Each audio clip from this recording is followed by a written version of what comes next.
Hi, all. Thanks so much for joining me today. My name is Dana Flightman. I'm the Senior Training and Awareness Specialist at SPARC, the Stalking Prevention Awareness and Resource Center. And I'm delighted to be talking to you today about one of my favorite topics, truly, which is not only stalking, which is we always want to be talking about, but particularly building awareness for stalking and hopefully providing you with some really concrete strategies and tools to incorporate that into your existing programming, to start a new programming, and to otherwise do what works for you. So I'm seeing in the chat we have folks from all across the country sitting in different roles in different agencies. We've got campus folks, legal advocacy, domestic violence shelters, and best what will work for your program and what kinds of community or campus education that you offer. But what we know at SPARC is that stalking's often left out of the conversation, no matter what conversation we're having. And we want to remember there are four major crimes under the Violence Against Women Act. It's domestic violence, sexual assault, dating violence, and stalking, but it's always like and stalking. And as much as room as we have to grow, which we absolutely do around educating folks on intimate partner and sexual violence, it seems like stalking is even further behind and it's so often left out of the conversation. And so if you want to do a program on healthy relationships or sexual violence, thankfully there's a lot you can choose from, right? There's a lot available. For stalking, not so much. And so at SPARC, something we're really proud of is trying to create and provide those resources so that you can pick them up and use them. So everything that I'm showing you today, if you're like, could I use that or could I show that video? The answer will always be yes. That's what it's there for. My colleague Emma is joining today and we'll share some links in the chat, but all the videos and slides and everything I'm showing you is available on our website. You don't need to ask for it. You can just go ahead and take it, give us credit, go forth, spread the word. So that is our hope. So again, thanks for joining. And we know there's always more to do. So please don't hesitate to share in the chat what else would be helpful and also what you're already doing around stalking awareness. Of course, it's July, and I know you're all thinking what I'm thinking, halfway to National Stalking Awareness Month. So there's still plenty of time to get ready for that. But of course, we want stalking all year round. And so it's always a good time. We don't want stalking, but stalking awareness all year round. And it's always a good time to introduce this topic and to extend the urgency in January and beyond. So SPARC is funded by the Office on Violence Against Women. We are the technical assistance provider on stalking. And our website, which we'll be referring to throughout the day, is stalkingawareness.org.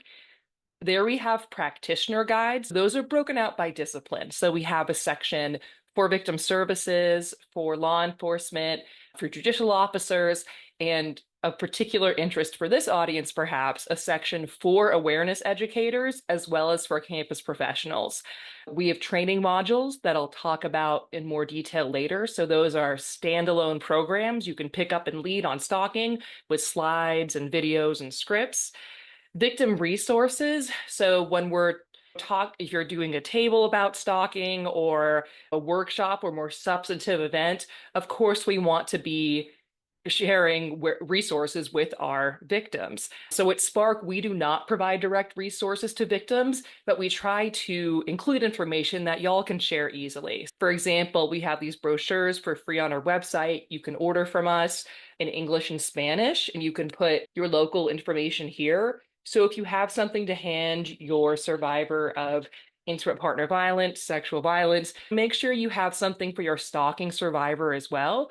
We also have fact sheets, infographics, guidance on helping friends, and webinars. So if after today you're like, I wish I could hear Dana talk even more, you are in luck because we have an archive of recorded webinars. This will live there someday.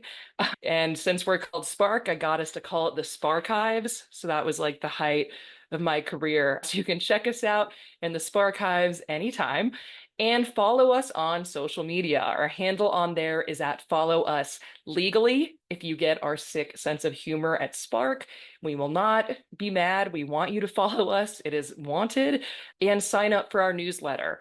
As an anti-stalking organization, we will not contact you excessively or without your consent. So you have to actually opt into our newsletter, and it's one we send every couple months. It's not one you're getting all the time. So I hope that you will connect with us. All right, so quick refresher. We have a lot of content on our website that delves deeper into understanding stalking and its dynamics. And so when we're building awareness on stalking, of course, we want to come from a place of doesn't have to be expertise, but some level of knowledge. And so these are like the basic facts about stalking that we are always trying to get across just to get everyone on the same page, and also for you to think about where you might want to focus in developing or leading your own awareness programs. Stalking, the behavioral definition, every state and jurisdiction, not every state and territory has a different one to make it fun, right? We do have a map on our website of all of the stalking statutes.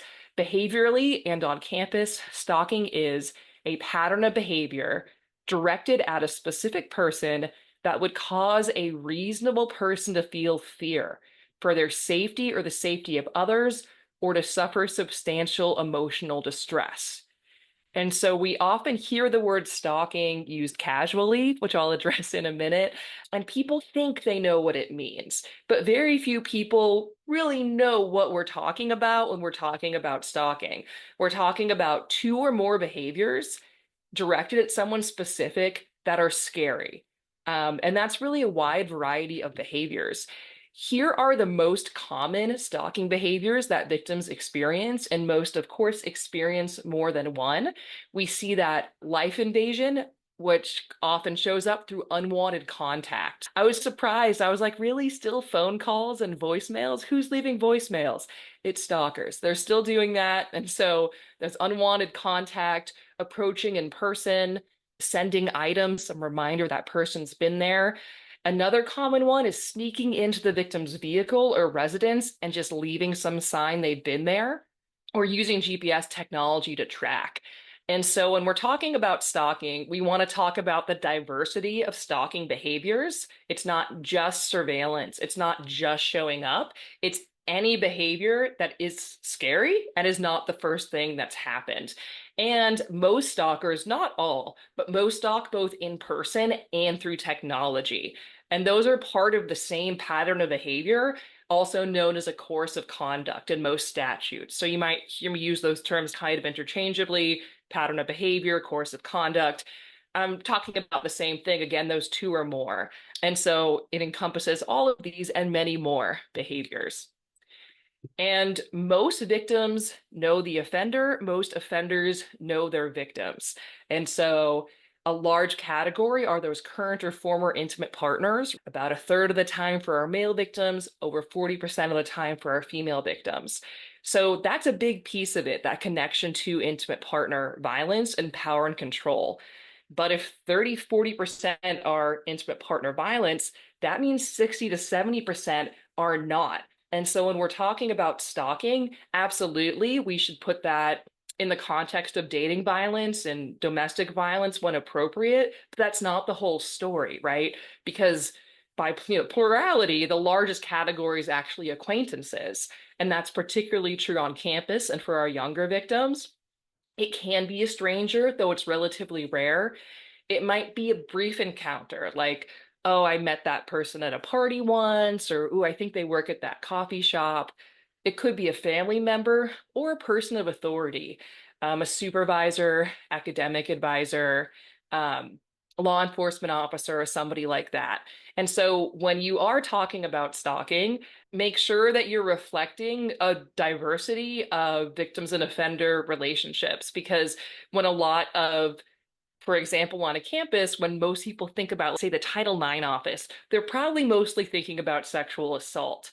And when our victims are thinking about going to the Family Justice Center, they're thinking about domestic violence. So where does your person experiencing acquaintance stalking go? It's really not all that intuitive. And so we want to make sure that we're reflecting and serving all those victims and survivors, and also reaching them with our materials, examples, and outreach. All right, so if that's all you know about stalking, please go to our website and learn more. But those are some of the very foundational things that we would want to get across. So, why awareness? Hopefully, I don't have to sell this too much since you chose to join this webinar. But I can tell you, as someone who's really passionate about awareness on this issue, sometimes it can feel like a hard argument when you're down the hall from someone who is doing legal advocacy and someone else is getting someone else set up with housing and you're like, awareness, is it this touchy-feely thing? And the truth is that all the work is important. And awareness doesn't solve stalking, but we need to recognize that while, yeah, we want to enhance our response to stalking, most victims don't enter the response to stalking because most of them don't identify what's going on as stalking and or know where to seek help. And so as important as those services are, we need to make sure people know to access them and that they recognize their own victimization and that they go to the right place.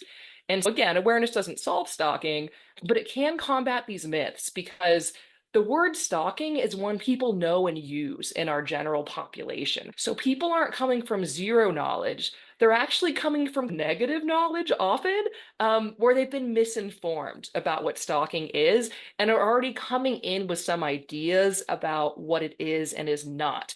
And those myths can impact our victims, the informal responders, the friends and family they tell, as well as, frankly, us as formal responders.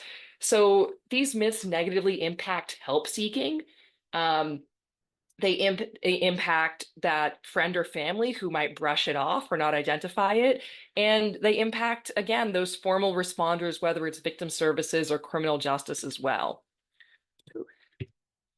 So when we think about awareness efforts, our hope is that it'll help people to identify stalking behaviors, right? Recognize, hey, this happened and it was weird. This could be stalking, right? For our professionals to reflect on their current response, to dispel those myths and spread real information, for folks to recognize the potential dangers and risks. That's something that we often emphasize is that stalking is criminal, traumatic, and dangerous with a huge relationship with violence, sexual violence, and homicide. And so it's not just stalking, right? So building that sense of urgency, we want to offer appropriate help and resources that address stalking specifically.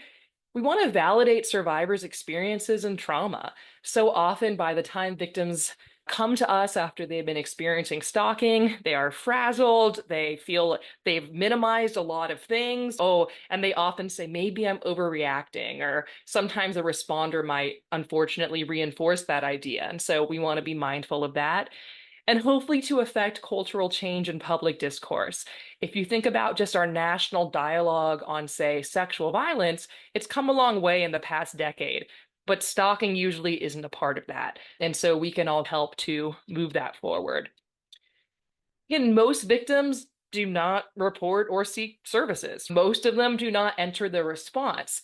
And of course, there's a variety of reasons why victims may choose not to engage with services. Um, but most of them don't, right? Fewer than a third are going to law enforcement, and even fewer are going to victim services. And this study looked at why, for police in particular. Why don't victims go to police? And I just starred the ones that public awareness could actually help address, right? The belief that this is a private or personal matter, which of course many people thought, and unfortunately some still do, about domestic violence. That's a cultural change to say, no, this is a safety issue that I am entitled to a police response for, right? And that's a change that comes with more awareness and understanding of stalking. That minimization, it's minor, it's not important enough. I don't know that a crime occurred, and we know most victims, even if they do report, don't use the word stalking, and most may not recognize, hey, this is not only stalking, but that's a crime, and I could go to law enforcement with this. Or that sense of shame or embarrassment, which to me relates to that first one, that this is private, this is personal, and blaming oneself instead of seeing, hey, this is a big problem and I'm a victim here and I deserve help. And so awareness can help with all of these things. Now, when I look for pictures of stalking, which I do because I'm fun, okay? this is the kind of stuff I get. So you can see it's a lot of hoodies, alleyways, shadowy figures, very similar to the myth of the stranger rapist, if you're familiar with that, right? These kind of shadowy strangers. And we already know this is not accurate, that the majority of the time, victims know offenders know victims. But that doesn't match our general public's understanding of stalking. So if you look at these, who looks like a stalker? I'm going to go with Mr. Trenchcoat, okay? And a lot of times our victims don't identify the people that they know as stalkers. They might say something like, oh, that's not a stalker. That's just my ex having a hard time getting over things. Or, oh, they're not stalking me. They're just being a little weird and a little extra because they're not thinking that's what a stalker looks like. And even when they're scared. So we know that the closer someone is or was to a victim, I'll come right back to this, the more likely they are to be threatening and or violent. So all stalkers can be dangerous, absolutely, but on average, our intimate partners are the most dangerous. And this makes sense when you think about it because the people who have more access and or information often have more ability to be harmful. And so they know what will uniquely scare that victim and they know practical information to access that victim. And but often people have a sense because they're imagining that stranger stalker as that's the really dangerous person. And that's again, all stalkers can be dangerous, absolutely, but on average, it's the more someone knows, the closer someone is or was, the more dangerous they tend to be. And our victims must sense this because this study showed that victims who knew their offenders, they're more likely to be scared, but less likely to report to police than those stalked by a stranger. So, what this tells me is that victims are afraid that something's happening, but it doesn't match that trope of what a stalker looks like. When the stalker looks like this person bringing a gift instead of Mr. Trenchcoat, they just don't, it doesn't register. That's stalking. I can report that and I'll be taken seriously. And it's victims not reporting it. And unfortunately, our response often echoes that belief, right? Which was a study showing that our non-specialist officers and laypersons shared that misperception that stranger stalkers are generally more threatening than acquaintance or ex-victim part, or excuse me, acquaintance or ex-partner stalkers. And again, that's not true. And so we want to be, again, recognize that people already have an idea of what stalking is and is not, and it doesn't match the reality. And it's our job to inform them of that and break through some of that clutter that's already there. Especially because most stalking victims, just like for intimate partner and sexual violence, tell a friend, family member, or someone else they know or trust. So, how does that person respond? That makes a huge difference. The problem is that we hear the word stalking all the time, often used incorrectly, right? So, you might have heard or said something like this, right? I'm totally stalking your pictures. Oh my God, thank you, right? Enjoy. And yes, you can use social media to stalk, but is that what's happening here? Probably not, right? And I'm certainly not saying that the casual use of the word stalking causes stalking, but I do think it contributes to the minimization, right? Because people are not calling it stalking what it is, and then we are calling it stalking when it's not. And I'd argue it's a bit unique to this crime at this point. No one's, oh man, that party was so lit. It's arson. That's not a thing. If you tell your friend there was arson at my apartment, they're going to be like, dude, there is arson? Are you okay? We got to call the police. There's freaking arson. But if you tell them, "Ah, I think it's stalking," you're likely to get this response of, okay, was it stalking or was it stalking? And that has a really chilling effect on if our victims continue to seek services and seek help and know where to go, right? And so people have said, what should people say instead? So I came up with this handy list I'm happy to share with you.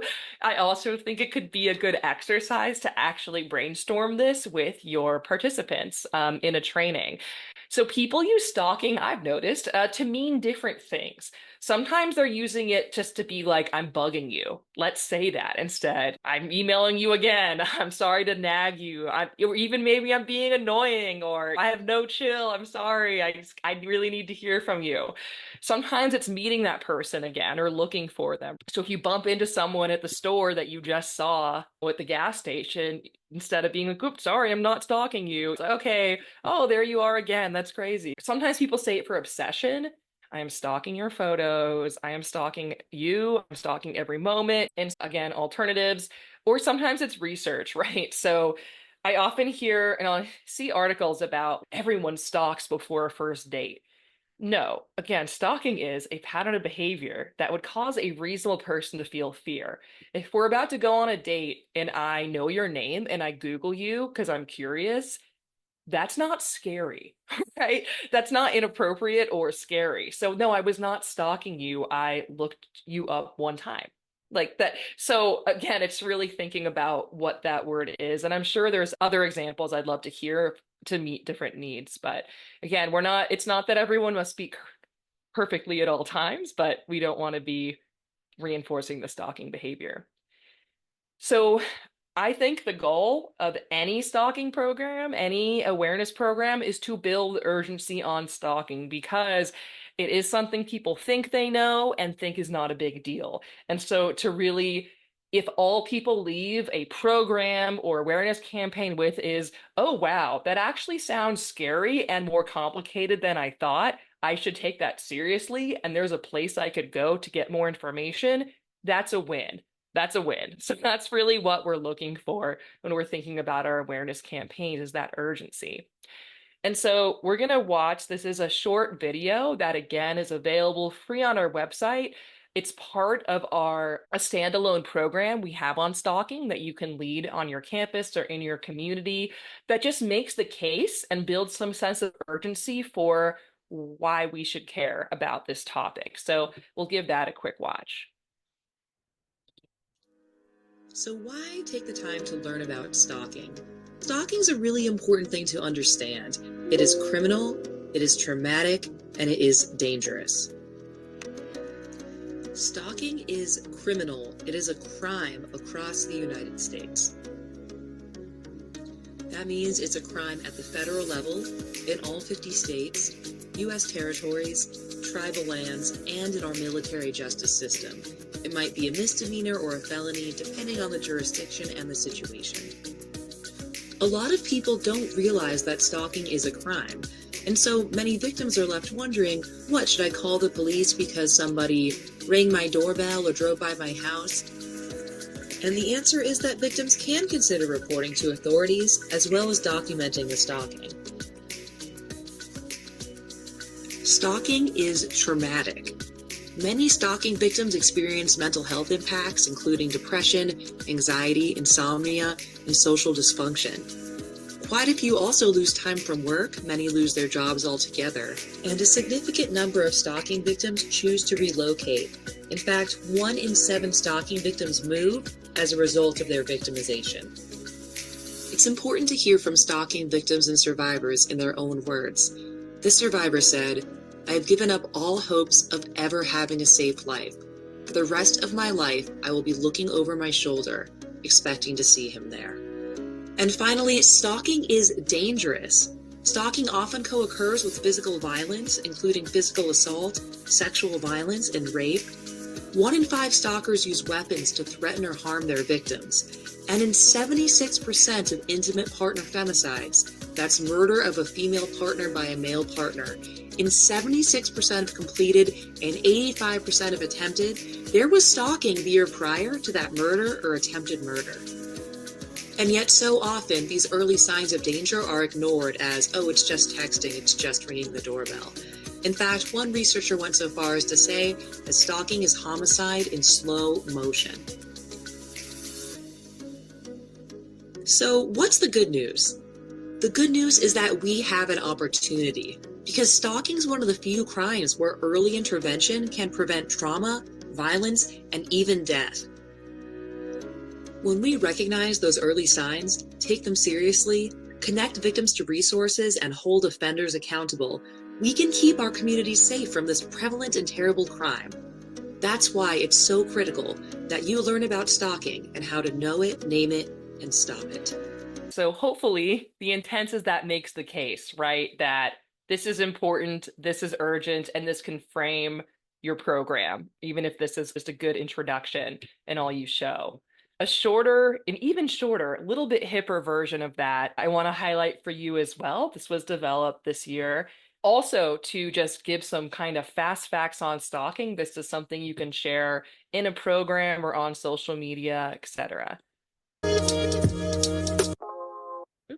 So again, you'll see some of the same information here because our points are point, but a little bit of a quicker way to get to it and share some big facts. And again, my hope would be to spark in people that sense of, oh, maybe this is a little more serious. There's more there than maybe I had thought.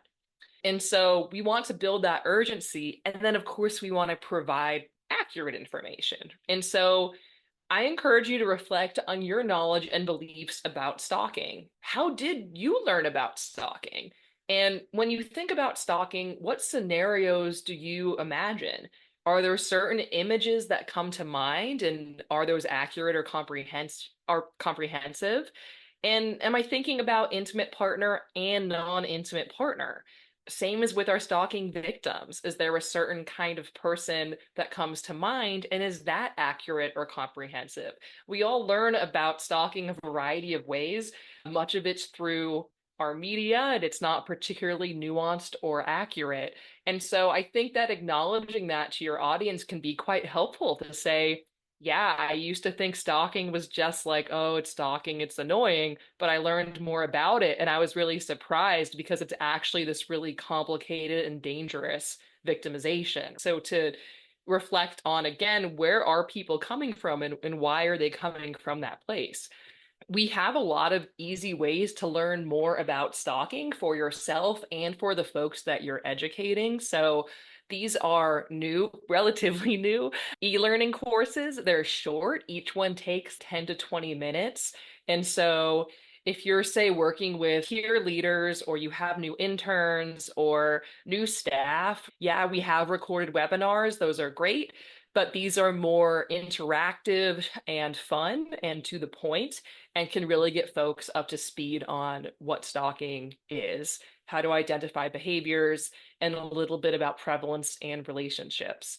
I am biased because I made them, but they are pretty fun. As a stalking e-learning module goes, they're pretty fun. There's some jokes in there and some weird stuff. So I definitely recommend you check those out, maybe before you're in front of the room leading a program. We also have infographics and fact sheets. So even if all you can do is show a short video or set up a table, we have things for you, is my point, on a variety of topics. And so we have our general infographic on stalking in the United States.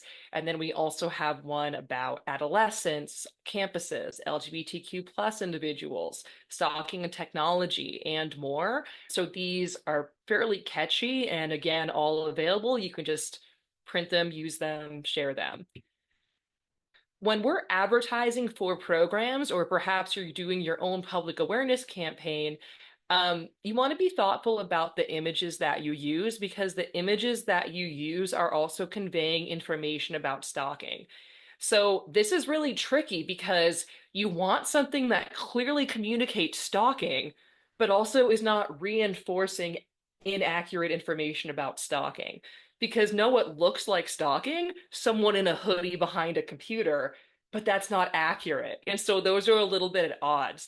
And what we do at SPARC, and my recommendation is show some of those behaviors. So that we use some examples there, that property damage, that excessive contact, a camera, and show a victim fear because stalking is scary. And so I particularly like images that seem to show some sort of apprehension or fear about, say, receiving a message or looking behind you, because so many stalking victims tell us that they're always looking over their shoulder, that they're very cautious.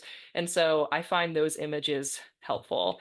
I will say, too, I could do a whole class just on stock images, no pun intended. If you look for fear, you're going to find some wacky stuff. If you're a Canva queen like me, you're going to see a lot of, oh no. And so obviously you don't want to use those. Search terms like stress or anxiety are also quite helpful, I found, because yeah, a lot of times the fear images are just either silly and campy or you're like in a horror movie, and both of those aren't really what we want to reflect. So I try to find people who look upset or scared but not in an absurd manner. Easier said than done for my stock image searchers there.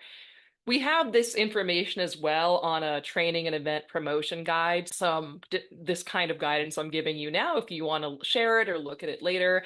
And of course, you want to show the diversity that reflects your community. So if you're a culturally specific organization, show people from that culture. But at SPARC, we're national, we're for everybody. And so we want to be showing diversity. And I encourage you all to consider not only racial diversity and gender diversity, both of which are very important, but also think about age and size and affluence. And does everyone look like they're in a city versus in a rural area? Are they wearing makeup or not?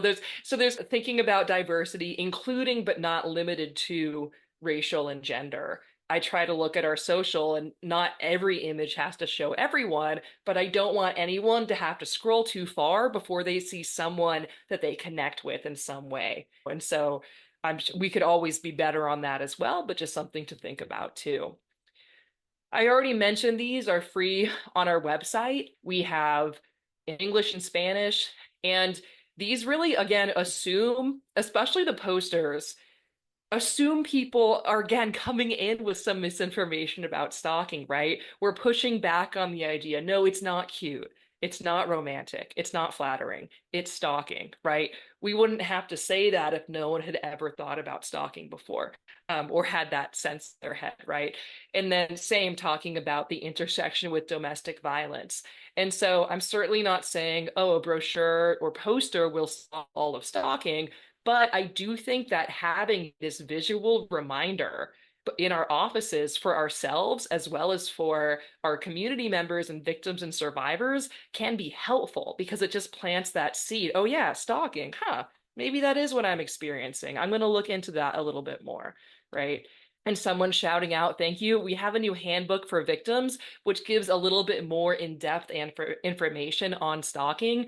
And that was translated into, I think, 10 different languages. That's one you have to print. I'm sorry, you get to print in your own office and fold and staple, but also a good resource. So again, you don't have to reinvent the wheel here. Oh, and look at that. What a good transition. Handbook for stalking victims now available in these languages. So also a good thing to share. And this kind of speaks to those environmental or passive sort of forms of education. And I encourage you to reflect on, in terms of your awareness efforts, some of these are honestly pretty low-hanging fruit. Is the word stalking on your website? Is it part of your mission statement if it's part of your mission? Does your social media include information about stalking to the same extent it does about intimate partner and sexual violence? Do you participate in National Stalking Awareness Month and share that information? Does the word stalking appear anywhere that you see every day in the course of your work? Again, both for you as a professional to be mindful of, as well as for the folks walking into your doors, right? These aren't the whole picture, but that does make a difference. And are you screening your victims for stalking? And so we really try to give you what you need to make enhanced stalking response happen, right? Because you're already busy. It really falls to folks like you who are often primarily focused on intimate partner and or sexual violence to add stalking on.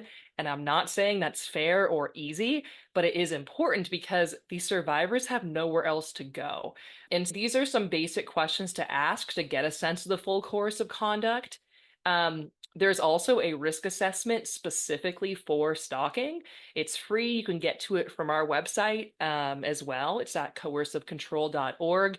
It takes 10 or 15 minutes, and it is, again, a risk assessment specific to stalking. So let your colleagues know, hey, how are we incorporating thinking about stalking every day in our work, screening folks for stalking, and then if we think that might be what's going on, maybe we want to take the extra step and do this risk assessment, again, which is free and only takes a few minutes. All right, so let's talk existing awareness efforts. I know when I did awareness education in time when that was more in a previous role, they told me like, okay, you've got to talk about intimate partner violence, sexual violence, gender norms, bystander intervention. We need a video, we need group activities, you need to make it fun. You have 1 hour. And so if someone had come to me and been like, but are you mentioning stalking? I would have been like, do not come at me with this. Do not add anything to my program. So if that's your situation, I feel you. So here are some strategies to incorporate stalking without taking up too much of your precious time. And that sincerely. If you're talking about abuse, actually, standalone, let me back up a sec. Just standalone slide. My unofficial campaign is Sister, can you spare a slide? Okay. And it's just, could you spare one slide for stalking? And if you have space for that one slide, here is what maybe you want it to say. And again, this is on our website. You can take it. It's a pattern of behavior that causes fear. It includes unwanted contact, following, showing up, spreading rumors, and more. So again, it's not just surveillance. Usually the stalker is someone we know, can happen during a relationship or after a relationship ends, and it can be dangerous. You should seek help if you're experiencing this. If in your, say, orientation program, you get an hour to talk about Title IX or bot clear or whatever, just one slide. Just bring up the word stalking, explain what it is, and let people know where to go for more information. And especially if you're supplementing this with fact sheets, infographics, brochures, etc., it's a really good start to at least plant the seed that this exists as an issue. Now, let's say you're doing a program on intimate partner violence or dating violence. And so often those programs include people go through, here's examples of physical abuse, here's examples of emotional abuse. So one thing you could do is simply point out that some of these are also stalking, right? And so that's what I did here. Just, hey, and all you really have to say is, this is emotional abuse or digital abuse, and it's also stalking. And stalking can happen during or after a relationship, and it's its own form of victimization as well. And if you're experiencing that, you should look into that, and resources are available. But again, just to name it, right? Just to name it goes a long way. And this does not add a lot of time to your program. Also, if you're doing a case study, bring up examples of stalking that might happen within that case or example, whether it's a video or article or whatever you're doing. And so I remember when I was doing awareness education, I'm dating myself here, but the story that a lot of folks were using was the Yardley Love case. And the whole thing doesn't have to be about stalking, but you could add something like, okay, in this case, the offender also stalked the victim. He showed up at this game and he took her computer and he showed up here and the excessive contact and he asked friends and family where she was. We want to recognize that stalking is a crime in its own right, and that can be a dangerous predictor of violence and even murder. And unfortunately, it was in this case. Again, just to highlight that this is part of what we're already talking about, because it probably is, but just to name it and be explicit and intentional about that. Same if you're doing a bystander program. Now, bystander intervention, I think, is great. It's a little tough around stalking because, by definition, stalking is a pattern of behavior. So if you disrupt one incident, that can still be worth doing, but you're not necessarily disrupting the pattern of behavior that is stalking. And the examples I hear given around bystander intervention are often pretty incident based. The classic example I usually hear is, oh, you're at a party and there's a drunk person and you see someone trying to leave with them. And that's important, but that doesn't quite speak to this course of conduct, right? And so include some examples that speak more to that sort of norms change. Stop asking your roommate where she is. She'll text you if she wants to. It's not right to look through their phone like that. Are you waiting here for that person? That's creepy. You should go, right? So that kind of bystander piece also has a role to play here in disrupting individual incidents, as well as in that broader conversation about what is normal or acceptable behavior. Incorporate stalking around other awareness months and days. And yeah, January Stalking Awareness Month, everyone's favorite month. Of course, we're talking about stalking then, but again, it intersects with all these other issues. And if it's April, stalking frequently intersects with sexual violence. Let's make sure we're sharing some information about that. If it's Pride Month, okay, let's talk about stalking in the LGBTQ plus community. Teen dating violence. A lot of people are stalked as adolescents, right? And so on. And so it's not about forcing a connection. This really is genuinely connected to every population, so many co-occurring issues. And so let's raise that and up the times people are hearing the word stalking or reading the word stalking in an accurate context, right? And of course, be highlighting different populations and how they're uniquely affected by stalking victimization. And if you're thinking, I don't have time to do all that, these are all from our social media. You can just share it. Just take it and share it. So we're always going to be taking the time to do that because that is our job. And so you can always simply share our graphics. And that is, we are more than happy to see folks doing that. All right, a few activity ideas. So maybe you're doing a standalone program on stalking, or you have time for kind of one breakout thing. Here's a couple to consider. One, and this is, I don't think it only has to be on campus, but we've mostly seen it used on campuses, is the sorting activity. And so you put up three big pieces of paper. We used to call it butcher paper. It's probably something nicer now. I don't know. It's like vegan paper. I don't know. So put up your romantic, bullying clicks, and stalking, and be thinking, and then you hand out these different behaviors. You can do big pieces of paper, or you can do this pretty small and have people do this at tables in a group and look at these different behaviors and have the group discuss and sort them. And for example, steals things like your textbooks and jackets, so you have to ask for them back. Okay, is that flirting that got annoying? Was it just a bad romantic pursuit where I'd put that in romantic? Is it bullying? Oh, someone's picking on me. It's like a weird social hierarchy thing. Or is it stalking? I really don't want to see this person and I'm scared of them. And now they've taken my things, so I have to. And of course, the point here is that it's very contextual, that the situation, often these behaviors might seem innocuous to one person and be really scary to someone else. And it's not necessarily because that person's so sensitive or something, it's because of the context of the situation. And so this really can be quite generative in terms of getting people to talk about what if it happened in this context versus that context? And when does it cross the line to becoming scary? Similar activity. This one with, again, this one you'd want to do big pieces of paper. So ask, what does stalking look like, sound, feel? And so here you want to have three big groups and give them a set amount of time, and then each should rotate to each station, and they get more time at the second and third station because the most obvious things will be taken, right? And so what does stalking look like? People might at first put in a bunch of text messages or a camera, but then when they have to think more deeply about it, they will likely come up with, oh, it might look really nice to an outsider, actually. It might look like gifts or attention or love notes, but it could also look really scary, like damaged property or explicit threats that are written or a dead animal left at the door. And so it helps people brainstorm the diversity of stalking behaviors. Similar with that sound, and also recognizing it could come from third parties. We often see that sharing of intimate images and or spreading rumors or private information as part of a stalking course of conduct. So that guess who I ran into, or ooh, I was just reading about you from a third party could also be part of it.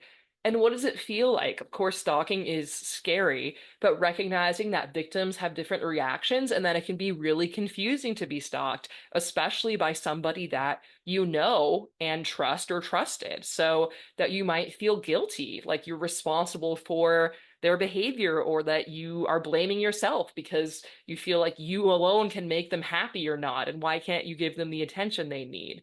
It could be really overwhelming. You might be angry. I want my life back, and I can't go to the party I want to go to because this person will be there, and that's not fair. And so recognizing the diversity of feelings there. Another activity are these stalking cards. And so again, these are on our website, and I've used these with professionals with slightly different questions as well. But basically, variety of stalking behaviors. In small groups, have people pull them at random after each card discuss. How would you feel if this happened to you or a friend? Are you feeling flattered at this point? Is it annoying? Is it scary? Does this seem like a stalking case? Could it be criminal or a violation of campus policy? Why or why not? And what are some ways to plan for safety? And since stalking is a course of conduct, talk about this after one card, then pick a second one, assume it's the same course of conduct, have the same conversation. Okay, now this just happened. Does it change how we think about that previous act? Because often those later behaviors can change the context of an earlier behavior, right? If you get anonymous chocolates in the mail, you might be like, awesome. And the next day, if you get a creepy text from your terrible ex-partner saying, hope you like the chocolates, I found you again, I'm coming for you. Now we don't like the chocolates, right? Those both count as part of the course of conduct, right? The chocolates and the contact. And so those later events can reshape it. It also can help people discuss that different people might be afraid at different points and assign different levels of urgency at different moments, and that's normal.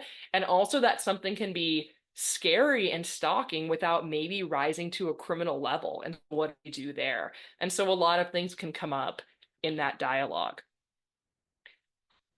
In terms of standalone programming, you're like, okay, no, we've incorporated it. I introduced it. Obviously, now everyone wants to know more because I built that sense of urgency. I provided some accurate information. They are clamoring. Awesome. There's some great standalone programming we can do just on stalking. Of course, always acknowledging that it intersects with intimate partner and sexual violence. So this is, I'm really excited because it's just dropped this week, video that we just got up about media literacy. So if you were early today, you might have seen part of the stalking playlist, also available on our website. And we know that our media normalizes stalking quite a bit. This can be a really fun and engaging way to start a conversation about stalking. And so I'm excited to share this new video with you because I think it's a really helpful framing device that if you show this, you could go a lot of different directions in your program, because this gives you an overview of what this means and why it's a problem. So we're going to give that a quick watch.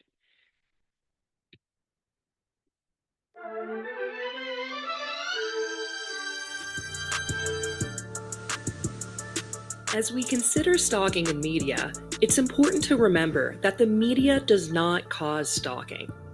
Stalkers cause stalking. And it's totally okay to what you like. The problem is that there's a cumulative effect to all the media misrepresentations of stalking, with real-world implications. Stalking behaviors are often shown as romantic, funny, heroic, and/or edgy. Let's talk about each one of these. Stalking is often shown as where our typically male protagonists will stop at nothing to get the girl. You don't know me, but my name is Edward Bloom, and I love you. He knows they're meant to be, and he will wear her down. And it usually works. That is, until something goes wrong.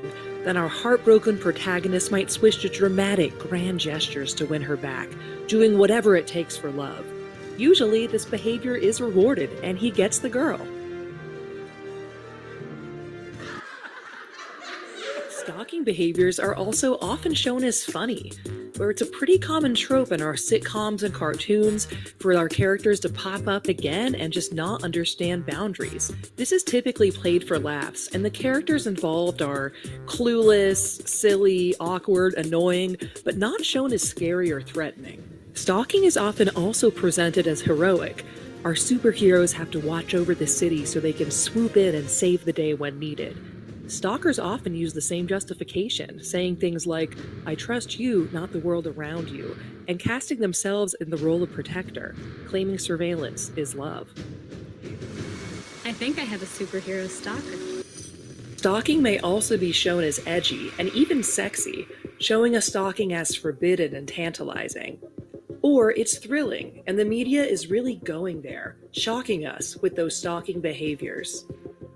Stalking probably makes the most sense in horror movies because it is scary. When stalking is shown as romantic, funny, heroic, or edgy, it's rarely named as stalking nor shown as the terrifying and criminal behavior that it actually is. The reason why these misrepresentations matter is that they add up to create a fantasy version of stalking. In the fantasy version, stalkers are often attractive strangers who have good intentions. Even if they get carried away, they never really meant any harm. Usually the target will feel intrigued, flattered, and even truly seen by this I person. don't have the strength to stay away from you anymore. Then don't. At worst, the stalker is a little awkward, and the person receiving attention might be mildly annoyed. In reality, stalkers are usually people that we know, often ex-partners or acquaintances, that we want nothing to do with.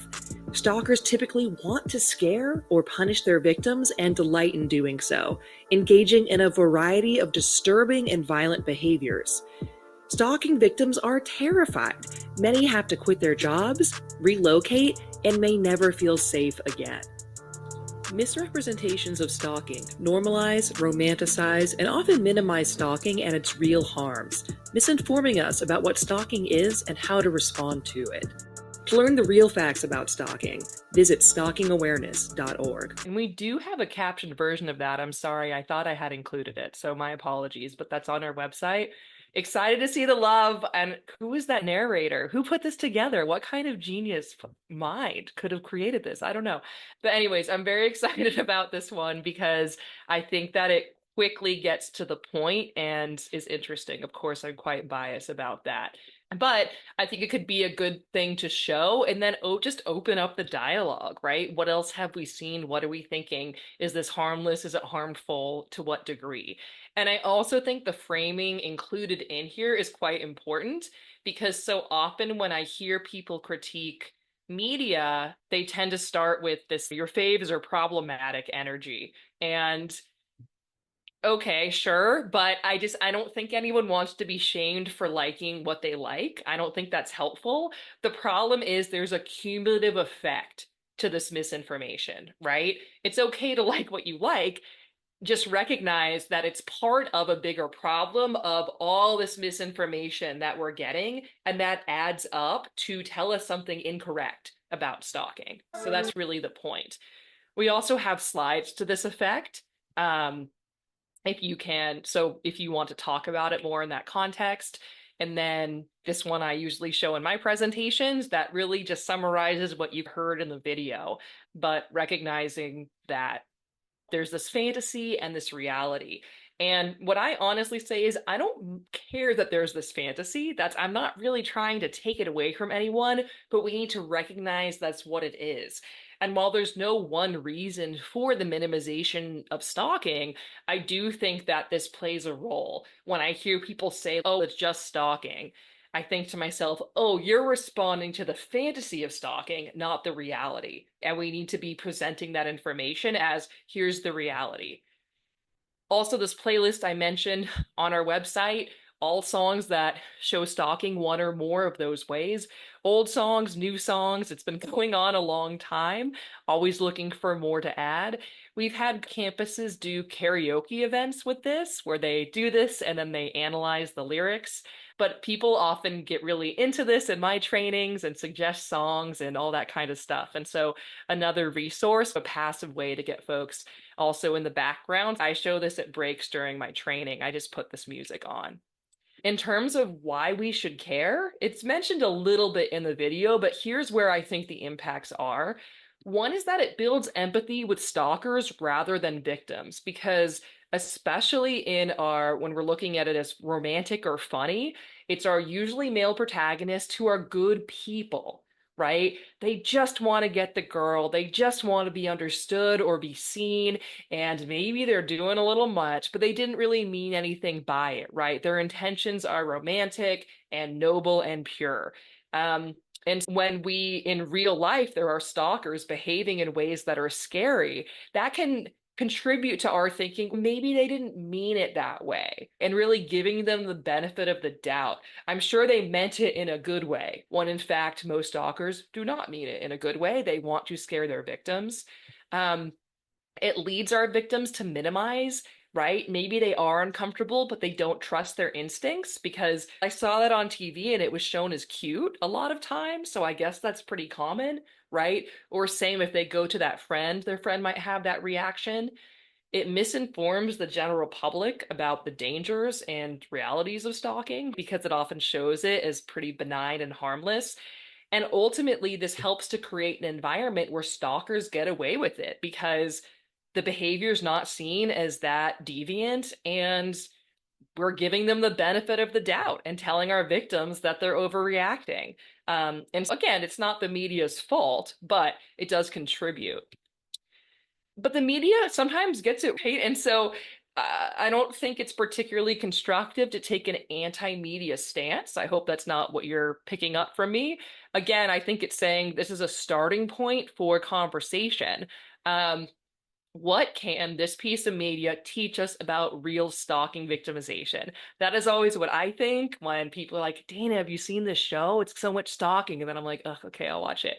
And so, what does it get right? What does it get wrong? And the point of media is not to show us nice people behaving well in ways that are aspirational. That show would be very boring and we would not watch it. But it's more about analyzing what is the attitude that this piece of media has towards the behavior. Are they showing the stalking as scary and bad, or are they showing it as harmless and cute?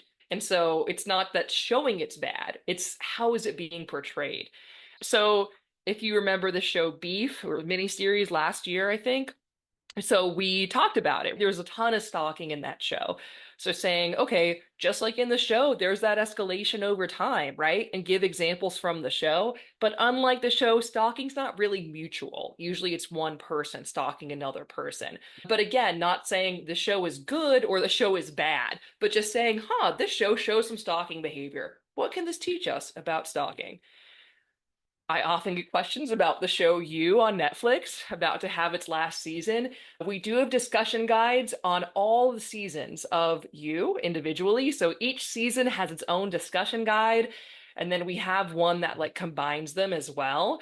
So as you're gearing up for season 5, if this is something you think would be popular in your community or on your campus, again, like I said, the point isn't this show is bad and is telling us wrong things. The point is, there's a lot of stalking in here. What does this get right? What does it maybe not? And let's talk about it. So it's a great way to get people having that conversation. Of course, and if you're interested in media normalization, this was the quick version. I also did a webinar just on that topic that went into more detail with more examples. This was pre the video I showed you, but a little more nuance there. So if you're interested in that, it's in our SPARC as well.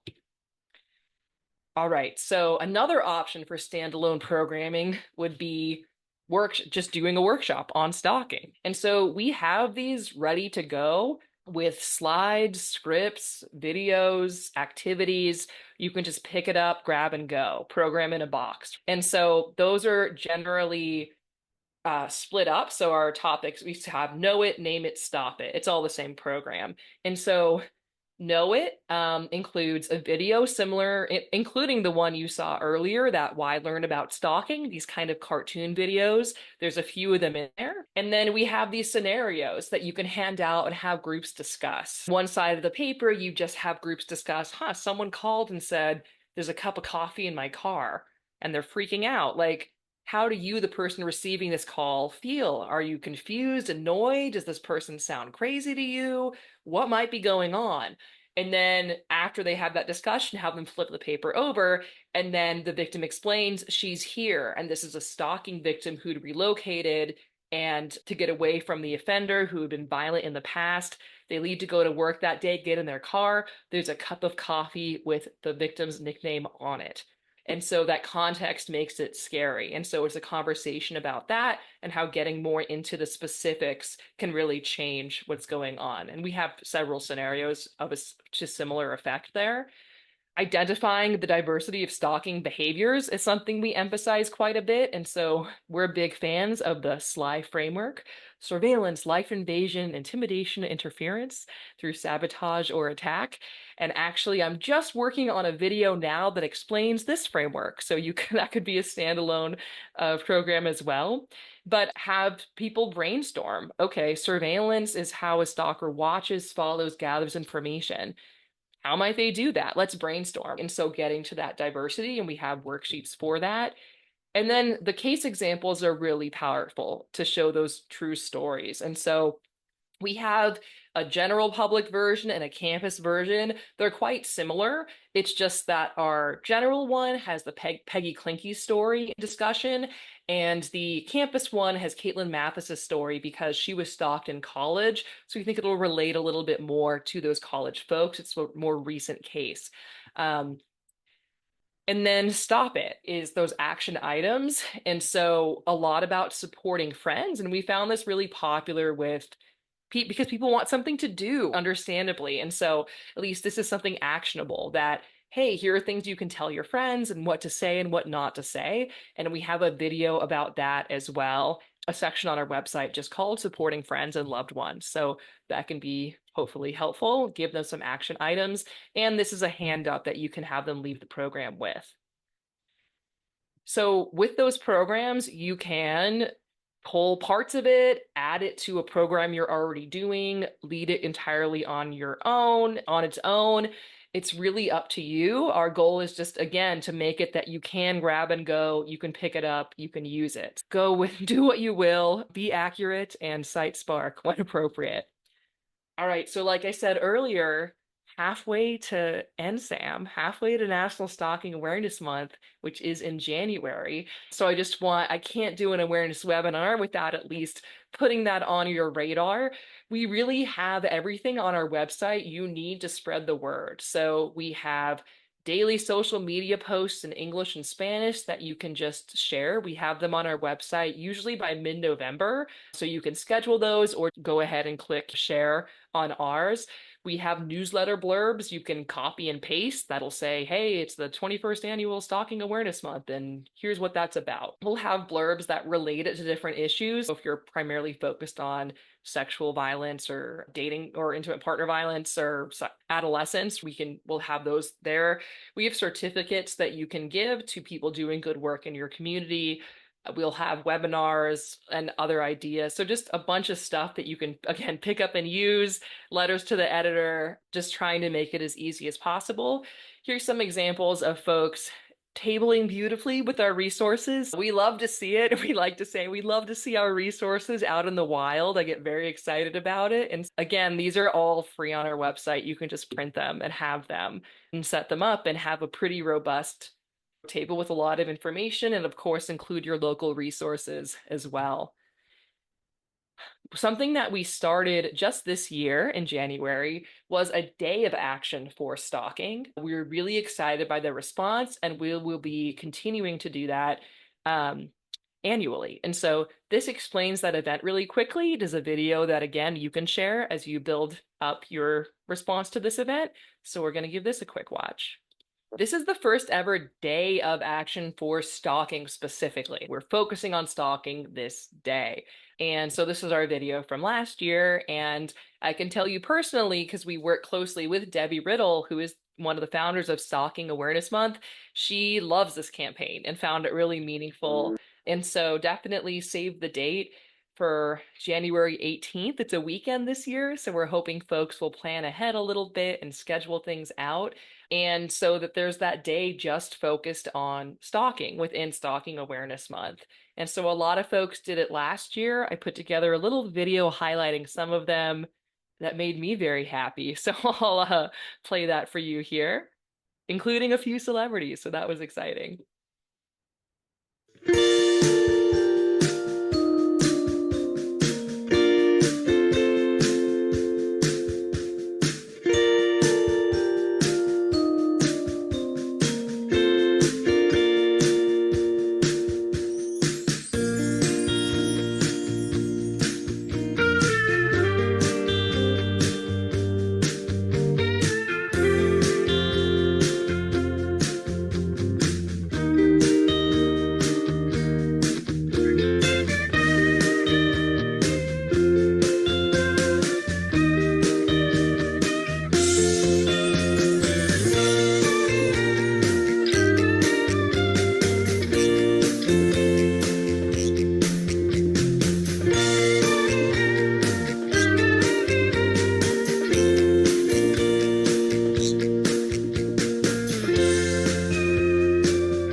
Yeah, so just a fun little recap there. But again, it might seem like a small thing, but to have a day that's just focused on stalking, where people are seeing that and really thinking stalking, goes a long way. And of course, to draw people to the more substantive resources that we have both on our website, as well as, of course, your resources locally. So I hope that you will spread the word on that because we're hoping to see it grow. Something we just started last year, as well as the Peggy Klinke Award, also in honor of Debbie and her incredible work, and her sister, whose legacy that we're honoring. And Debbie was the first winner of the Peggy Klinke Award, and nominations are open now for our 2025 winner. So if someone making a positive difference for stalking survivors, we often hear, understandably, I'm not people complaining, I don't get the help I need, this person didn't get it. But what we also hear is, I'm alive because this officer took me seriously. I never called it stalking, and then I went to this program and I learned what was really going on, and that wouldn't have happened. Or this advocate came with me to court, and it's how I got the protection order. And so we want to hear those stories as well. So please do share them with us and nominate someone for the award. In addition to Stalking Awareness Month. And I'll say too, just for campuses, I know that January can be a tough month. And so what's important is that you do the activities, not when you do them. Yes, it's great to have that awareness month set aside, but if you're on spring break that whole winter break that whole time, okay, make it February, like whatever. It's always a good time. I always say it's always Stalking Awareness Month to me. And so it's always a good time to do those activities, as well as to extend the message beyond that month, right? So integrate stalking into other awareness months. I already mentioned that.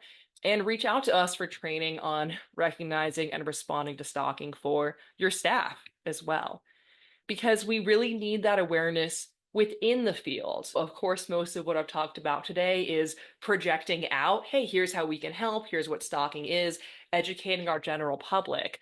But I can tell you anecdotally, I do trainings on stalking all across the country, and I usually start by asking, is this the first time you've had the opportunity to attend a training specifically on the topic of stalking?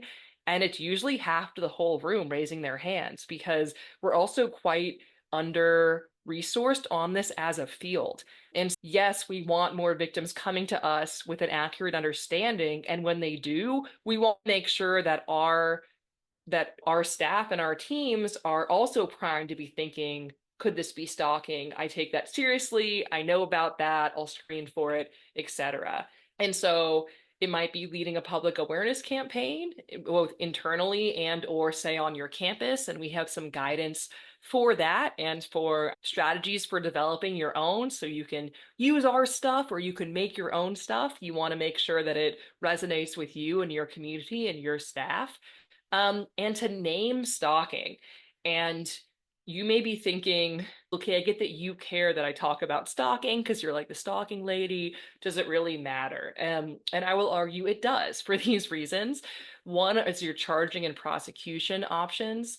I know stalking is not always the most strategic charge, but it can be quite strategic. Most prosecutors like having a menu of options.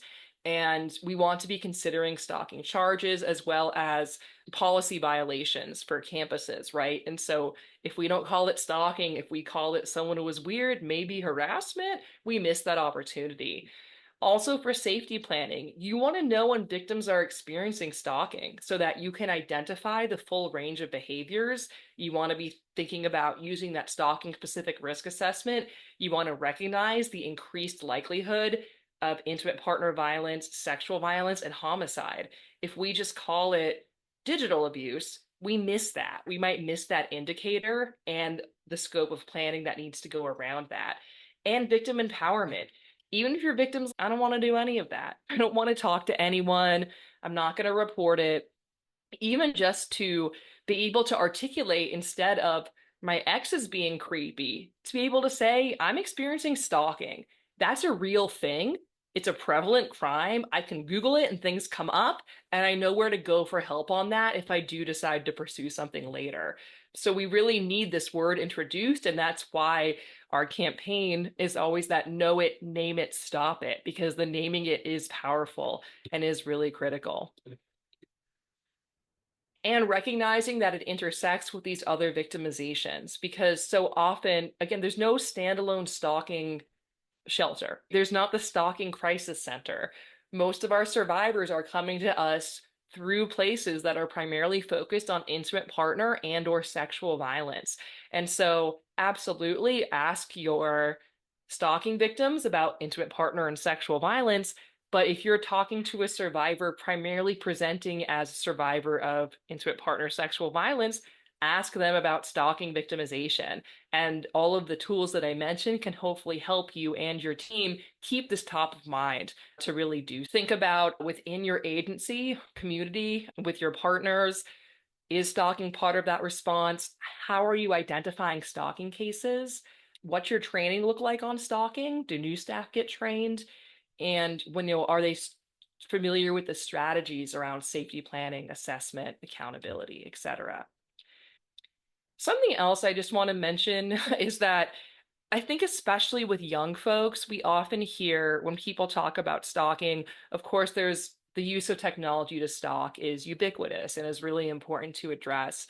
And I often hear a lot of victim blaming in this area that I just want to point out in just thinking about how we talk about, for example, digital privacy, because norms change, right? We might have younger folks who are now, say, sharing their passwords.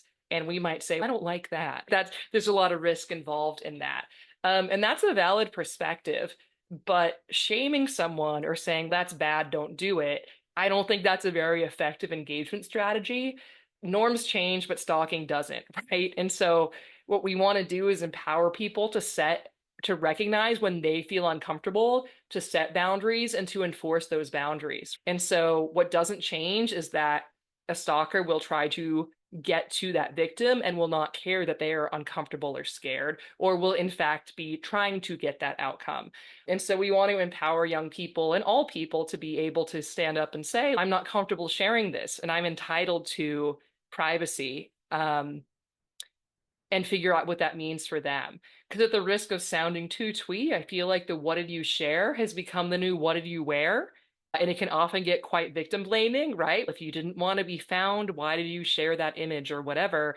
And the problem is not that somebody shared their location. The problem is that a stalker saw that and decided to exploit that information to harm somebody.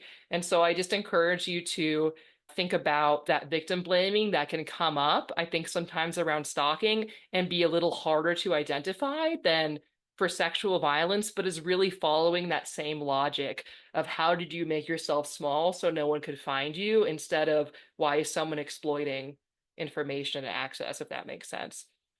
All right, so a couple of resources. Of course, we've been sharing resources the whole time, so hopefully you clocked that. And thanks to Emma for putting those in the chat as well. If you're building a program, so you have your own, thing going on and you want to know, could this better incorporate stalking? Am I getting this right? You can reach out to us and we can typically for free look at it with you and give you suggestions and feedback. So feel free to do that. If you're working with a particular population and you're thinking, hey, does anything come to mind with this population? We can certainly look and say, oh, yeah, there was a study about that actually. Or oh, here's a case that really illustrates your point. So basically help you to build your program, because we're looking at this all the time. And find relevant research for your community when available. So stalking under-resourced, also under-researched. So we try to be really clear about where we're sourcing information from, but we're happy to, if you ask us, tell you here's what's available, here's what we haven't seen yet, etc. Of course, we need everyone working together, and that includes with our awareness educators. They are part of this solution, right? We need our general public to understand what stalking is, and that when they tell that friend or family member, for that person to say, that sounds scary, let's get you some help, and for them to know where to go for that help, right? We need our victim service providers to identify stalking and safety plan around it appropriately. We need our law enforcement to identify it and to charge it. We need our prosecutors to pick up those charges and argue them effectively. We need our courts to sentence it appropriately. And we need our probation, parole, and corrections people, who are often left out of the conversation, to continue to hold those offenders accountable and keep our victims safe. And when any of that doesn't happen, we lose victims. And it's not entirely an awareness issue, but at every level here, there is a minimization and a lack of urgency and a lack of awareness about stalking that is hurting our victims and survivors. And so that awareness piece is really critical, again, for our general public, as well as within our field and our responders, to elevate this issue, to recognize its urgency, and to really help our victims walk through this system the best that we can. Our website, again, stalkingawareness.org, where we have all the different things that were mentioned, as well as, again, a lot of places to learn more about stalking. And I hope that you will connect with us on social media. Again, just sharing what we share is a good way to elevate the messaging there.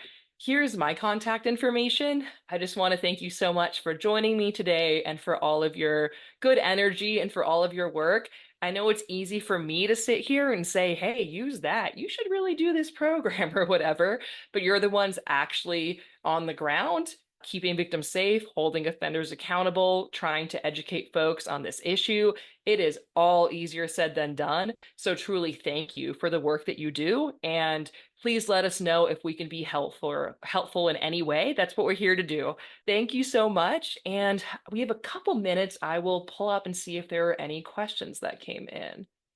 Let's see. Someone asked, is there any stats on non-binary or trans individuals? So we do have a fact sheet and infographic on our website about LGBTQ folks that summarize the available information. Emerging campus studies are showing that our gender non-conforming folks experience higher rates of stalking than gender conforming people, which isn't that surprising because they tend to also experience higher rates of intimate partner and sexual violence, and those are often related. But there's no amazing, to our knowledge, national study that is measuring that for gender non-conforming people. It's emerging from mostly campus level studies is what we have about that. And so most of the research, unfortunately, does present it in a pretty binary way. So I hope that helps. And again, we always try to flag that where we can. Here's what we know, and we wish we knew more. All right, another question. How do we get law enforcement on board? They usually give us limited time for training, and it's usually only about lethality assessment, lab. How do you expand our training? It's hard. You can't make people attend training, I've learned. But we do a lot of training for law enforcement. And sometimes it's really helpful to come have someone else coming from a criminal justice perspective as well. So I don't know what your role is in your training, but SPARC, we do trainings for law enforcement, usually free of charge. We'll bring in, they're sometimes co-trained with former law enforcement or former detectives. And so sometimes having that person in uniform up with us can make a big difference, and really talk about it from a very practical, this is a crime and there are strategies to hold these offenders accountable kind of angle. That being said, if someone's not open to receiving training, it's hard to get on the schedule. So I don't know what the dynamics of that are like wherever you're located, but we've had some really good response to our law enforcement training, which again is very practical. And so I hope you'd encourage them to reach out to us. And I think within even a limited training window, to talk about, if you're talking about LAP, to say this is not the only assessment. There's actually a couple other ones that you might want to think about, and talk about the SHARP assessment, which is the stalking one, to at least introduce that, I would think would be helpful. Yeah, I know that doesn't solve all your problems, but hopefully it answers your question a little bit there. All right. See, okay, I'm not seeing anything else in the Q&A. Oh wait, there is one. Okay.